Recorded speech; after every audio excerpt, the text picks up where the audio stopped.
పొరపాటున చేజారిన తరుణం తిరిగొస్తుందా? ప్రతి పూటొక పుటలా తన పాఠం వివరిస్తుందా? మన కోసమే తనలో తను రగిలే రవి తపనంత కనుమూసిన తరువాతనే పెను చీకటి చెబుతుందా? కడతేరని పయనాలెన్ని, పడదోసిన ప్రణయాలెన్ని అని తిరగే ఛాయా చరిత పుటలు, వెను చూడక ఉరికే కథలు, తమ ముందు తరాలకు స్మృతుల చితులు అందించాలా ప్రేమికులు.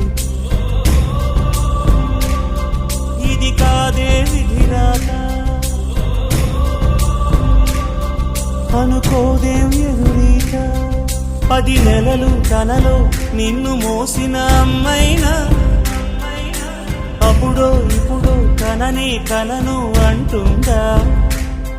ప్రతి కుసుమం తనదే అనదే విరిసే కొమ్మైనా, గుడికో జడకో సాగనంపక ఉంటుందా? బతుకంటే బడి చదువా అనుకుంటే అతి సులువా? పొరపడినా పడినా జాలి పడదే కాలం మనలాగా. ఒక నిమిషం కూడా ఆగిపోదే నువ్వు వచ్చేదాకా.